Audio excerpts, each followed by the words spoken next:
Good morning. This is the first time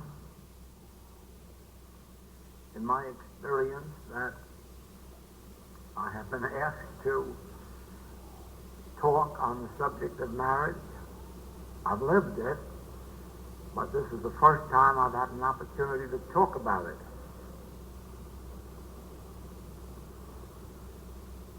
In this marriage of Alex Kuys and Ann Darling, we have one of the first experiences of students of the infinite way of mature years uniting in marriage and having the opportunity of showing, first of all, to us and then to their world what a human marriage can be when entered into through spiritual realization, through spiritual relationship.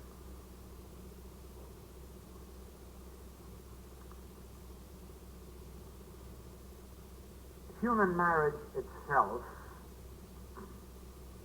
as we know it today, is not too successful, but it would be unnatural for it to be successful as marriage is known today, because it is said that in marriage two become one, and that has been interpreted to mean that one or the other loses their identity and their individuality and even their name.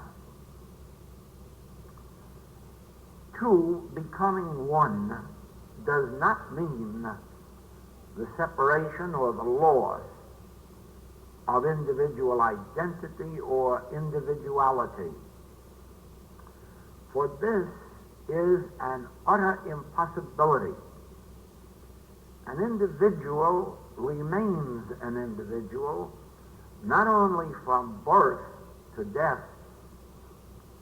but actually long before birth until long, long after death. We never lose our individuality. We never lose our uniqueness. It is an impossibility for an individual to give up, to surrender, or to lose that which constitutes their being. And human marriage tries either to make the man or the woman submit themselves and to surrender that which is most precious in the sight of God, one's individual expression of God's being. Each of us is individual, and each of us has individual qualities. Each of us has individual talents and gifts, and these are not to be surrendered in marriage. These are not to be given up. Therefore, and it struck me as Reverend Paulson spoke that in a spiritual marriage there is not bondage but freedom. But this is not true in human marriage. It is true in spiritual marriage, where each recognizes that in marrying they are setting the other free. This is the only thing that I have discovered in 30 years of this work that will make possible such things as happy marriages, peaceful marriages, successful marriages. The ability to set the other free, and each live their own individual life and yet share with each other without demanding.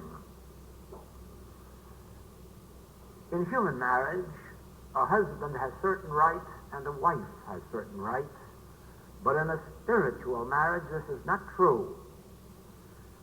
Neither husband nor wife have any rights. They have only the privilege of loving. They have only the privilege of sharing. They have the privilege of giving, but they have no right to demand anything of another. We do not leave human experience while we hold someone in bondage to our rights.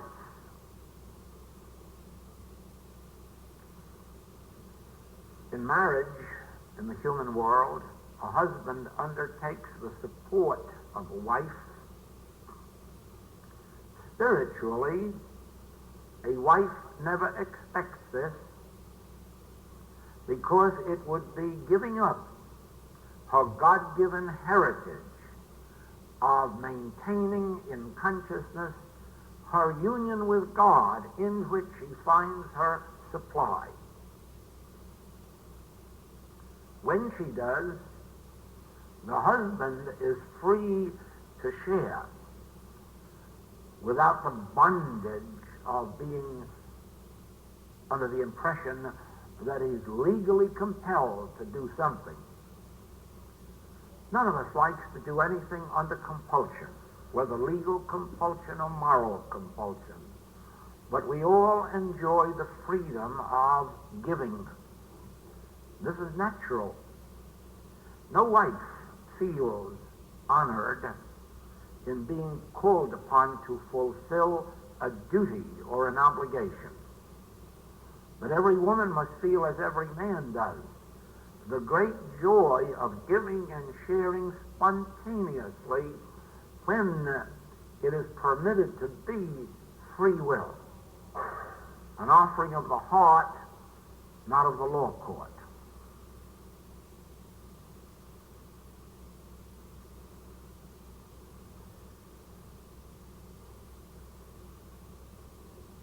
The return of the prodigal to the Father's house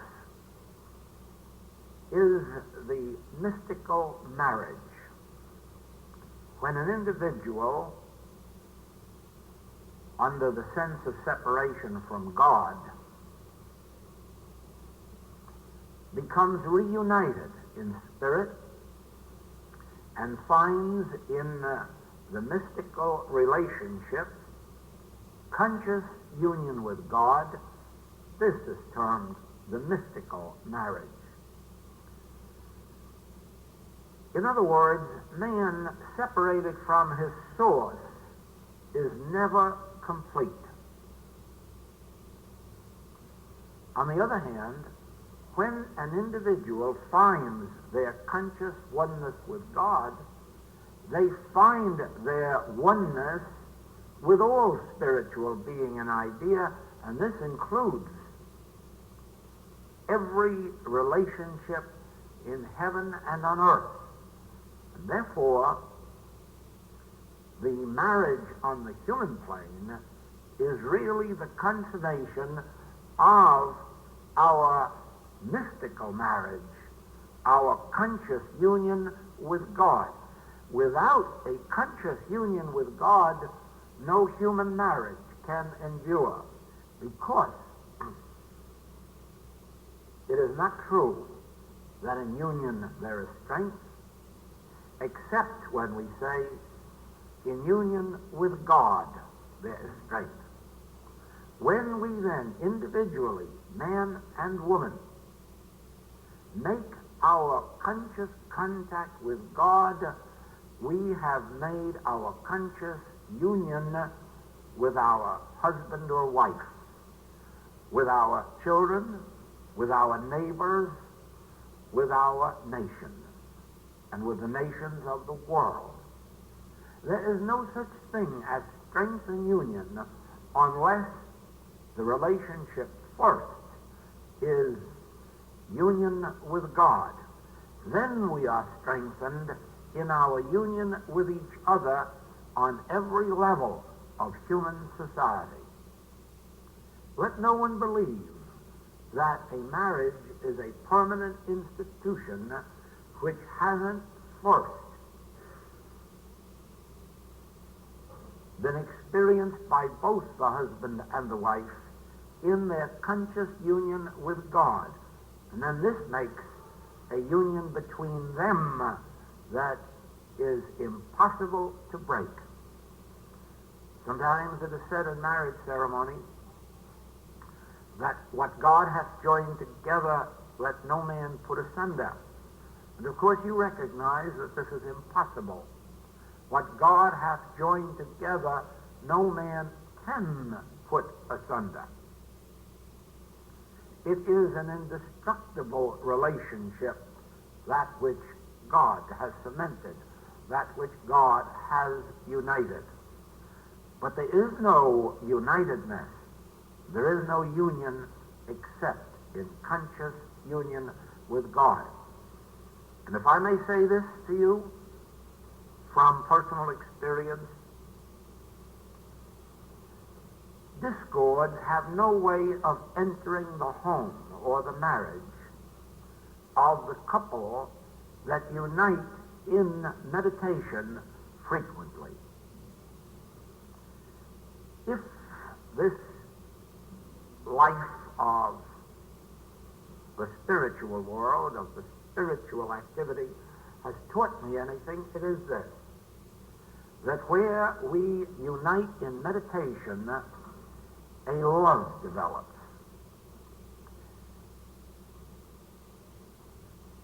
There is the love between the teacher and the student, which is indestructible. There is a love between students, which is indestructible. There is a love between man and wife, which is closer than any relationship imaginable. There is a relationship between parent and children that is something not understood in this world, because it is not of this kingdom. A marriage, then, that is not to be a marriage of this world, but is to be a marriage of my kingdom, the spiritual kingdom. A marriage that is not to have the peace that the world can give, but that is to have my peace, must be a marriage that is not only united in spirit, but the union is maintained by constant meditation, in which we unite with God and each other.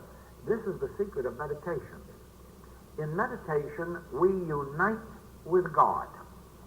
And in uniting with God, we find ourselves united to all mankind, receptive and responsive to the spiritual urge. More so is this true in marriage. In uniting with God, especially where man and wife together unite with God, they find a union or unitedness between themselves which is indestructible, because it is much more than a personal relationship. It rises above even the good of human relationship. It dissolves all that is evil in human relationship. It dissolves all that is sensual, all that is jealous, all that is malicious, all that is demanding. And it becomes the free will gift of God to us and the free will gift of God to each other. There is no such thing as a question that can come into a home that cannot be solved by united meditation, when each enters it not for the purpose of gaining their will or wish or desire, but rather of surrendering their will, wish, and desire, so that the will of God may be made evident. This is the secret. There is no other.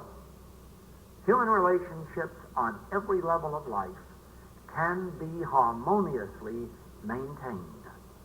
Only, however, in the surrender of our will to God, not in the surrender of our individuality to each other. Let us always honor and respect the individuality of the other. Let us remember that no two people have grown from childhood to maturity without developing individual traits of character, of habit, of living. And let us never believe that they can surrender those just because they have entered into marriage. Therefore, even sometimes when the ways, the modes, the means of our partner is not completely that of ourselves, let us lose that and forget that in giving them their freedom to be themselves. And as long as they be themselves in union with God, marriage is an indestructible relationship on earth as it is in heaven. Well, here we are, a group of Infinite Way students meeting to give love and congratulations to Alec and Ann. And so just as the voice of this group, I'm saying congratulations to Alec and to Ann, but I'm going to say just one word more, and that is this. As the word spreads, and it will, all over 5 continents, 6 continents, where Infinite Way students are, and where, because of their coming to classes in so many parts of the world, so many already know Alec and Ann, let me say that the eyes of our students will be upon you.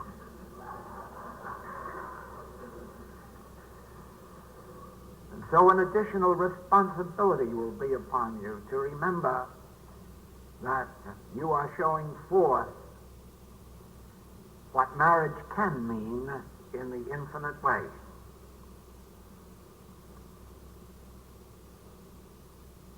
Congratulations and blessings.